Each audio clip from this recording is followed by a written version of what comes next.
Genesis chapter 12.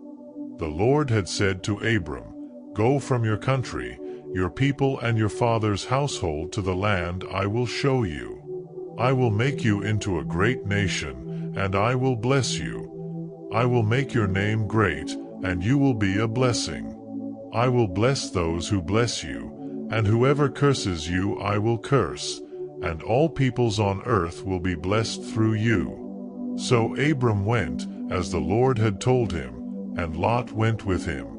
Abram was 75 years old when he set out from Haran. He took his wife Sarai, his nephew Lot, all the possessions they had accumulated and the people they had acquired in Haran, and they set out for the land of Canaan, and they arrived there. Abram traveled through the land as far as the site of the great tree of More at Shechem. At that time the Canaanites were in the land. The Lord appeared to Abram and said, "To your offspring I will give this land." So he built an altar there to the Lord, who had appeared to him. From there he went on toward the hills east of Bethel and pitched his tent, with Bethel on the west and Hai on the east. There he built an altar to the Lord and called on the name of the Lord. Then Abram set out and continued toward the Negev. Now there was a famine in the land, and Abram went down to Egypt to live there for a while because the famine was severe. As he was about to enter Egypt, he said to his wife Sarai, "I know what a beautiful woman you are. When the Egyptians see you, they will say, 'This is his wife.' Then they will kill me but will let you live. Say you are my sister, so that I will be treated well for your sake, and my life will be spared because of you." When Abram came to Egypt, the Egyptians saw that Sarai was a very beautiful woman. And when Pharaoh's officials saw her, they praised her to Pharaoh, and she was taken into his palace. He treated Abram well for her sake, and Abram acquired sheep and cattle, male and female donkeys, male and female servants, and camels. But the Lord inflicted serious diseases on Pharaoh and his household because of Abram's wife Sarai. So Pharaoh summoned Abram. "What have you done to me?" he said. "Why didn't you tell me she was your wife? Why did you say, 'She is my sister,' so that I took her to be my wife? Now then, here is your wife. Take her and go." Then Pharaoh gave orders about Abram to his men, and they sent him on his way, with his wife and everything he had. Genesis chapter 13. So Abram went up from Egypt to the Negev, with his wife and everything he had, and Lot went with him. Abram had become very wealthy in livestock and in silver and gold. From the Negev he went from place to place until he came to Bethel, to the place between Bethel and Hai where his tent had been earlier and where he had first built an altar. There Abram called on the name of the Lord. Now Lot, who was moving about with Abram, also had flocks and herds and tents.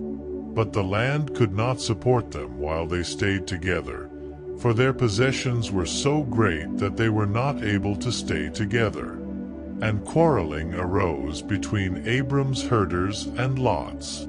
The Canaanites and Perizzites were also living in the land at that time. So Abram said to Lot, "Let's not have any quarreling between you and me, or between your herders and mine, for we are close relatives. Is not the whole land before you? Let's part company. If you go to the left, I'll go to the right.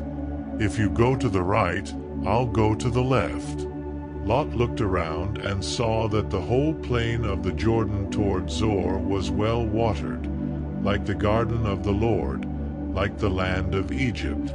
This was before the Lord destroyed Sodom and Gomorrah. So Lot chose for himself the whole plain of the Jordan and set out toward the east. The two men parted company. Abram lived in the land of Canaan, while Lot lived among the cities of the plain and pitched his tents near Sodom. Now the people of Sodom were wicked and were sinning greatly against the Lord. The Lord said to Abram after Lot had parted from him, "Look around from where you are, to the north and south, to the east and west. All the land that you see I will give to you and your offspring forever. I will make your offspring like the dust of the earth, so that if anyone could count the dust, then your offspring could be counted. Go, walk through the length and breadth of the land, for I am giving it to you." So Abram went to live near the great trees of Mamre at Hebron, where he pitched his tents. There he built an altar to the Lord. Genesis chapter 14. At the time when Amraphel was king of Shinar, Arioch king of Elasa, Chedorlaomer king of Elam, and Tidal king of Goyim, these kings went to war against Bera king of Sodom, Bershah king of Gomorrah, Shernab king of Admah, Shemeber king of Zeboim, and the king of Bela, that is, Zor. All these latter kings joined forces in the valley of Siddim, that is, the Dead Sea Valley. For 12 years they had been subject to Chedorlaomer, but in the 13th year they rebelled.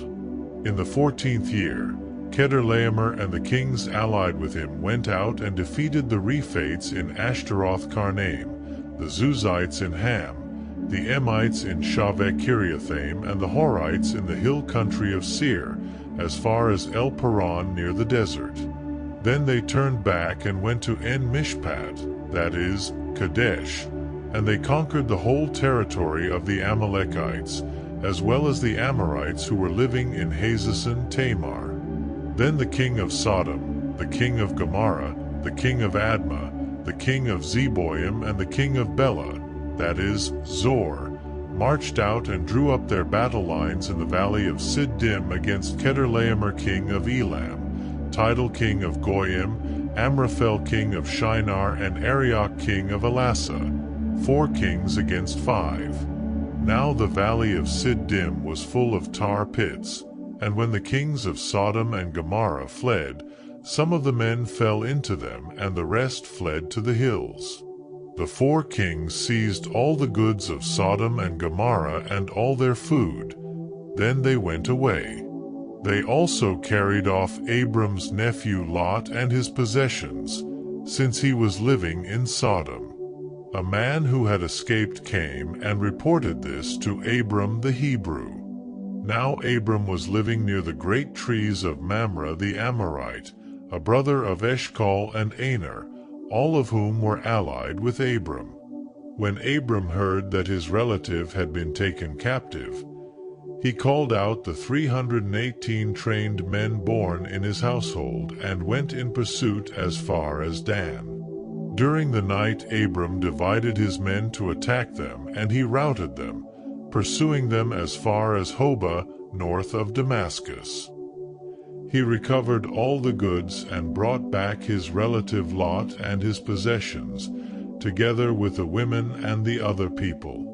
After Abram returned from defeating Chedorlaomer and the kings allied with him, the king of Sodom came out to meet him in the valley of Shaveh, that is, the king's valley.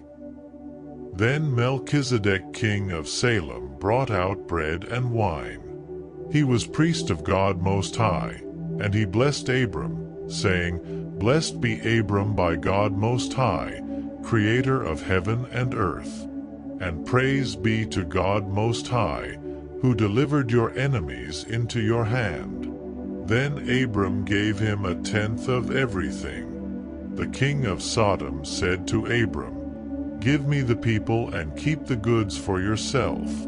But Abram said to the king of Sodom, "With raised hand I have sworn an oath to the Lord, God Most High, creator of heaven and earth, that I will accept nothing belonging to you, not even a thread or the strap of a sandal, so that you will never be able to say, 'I made Abram rich.' I will accept nothing but what my men have eaten and the share that belongs to the men who went with me, to Aner, Eshcol, and Mamre. Let them have their share. Matthew chapter 5, 1-20. Now when Jesus saw the crowds, he went up on a mountainside and sat down. His disciples came to him, and he began to teach them. He said, "Blessed are the poor in spirit, for theirs is the kingdom of heaven. Blessed are those who mourn, for they will be comforted. Blessed are the meek, for they will inherit the earth. Blessed are those who hunger and thirst for righteousness, for they will be filled. Blessed are the merciful, for they will be shown mercy. Blessed are the pure in heart, for they will see God. Blessed are the peacemakers, for they will be called children of God. Blessed are those who are persecuted because of righteousness, for theirs is the kingdom of heaven. Blessed are you when people insult you, persecute you, and falsely say all kinds of evil against you because of me.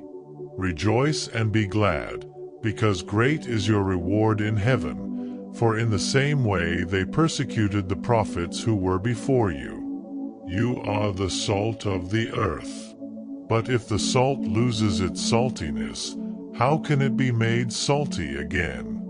It is no longer good for anything, except to be thrown out and trampled underfoot. You are the light of the world. A town built on a hill cannot be hidden. Neither do people light a lamp and put it under a bowl. Instead, they put it on its stand, and it gives light to everyone in the house. In the same way, let your light shine before others, that they may see your good deeds and glorify your Father in heaven. Do not think that I have come to abolish the law or the prophets. I have not come to abolish them, but to fulfill them. For truly I tell you, until heaven and earth disappear, not the smallest letter, not the least stroke of a pen, will by any means disappear from the law until everything is accomplished. Therefore anyone who sets aside one of the least of these commands and teaches others accordingly will be called least in the kingdom of heaven. But whoever practices and teaches these commands will be called great in the kingdom of heaven. For I tell you that unless your righteousness surpasses that of the Pharisees and the teachers of the law, you will certainly not enter the kingdom of heaven.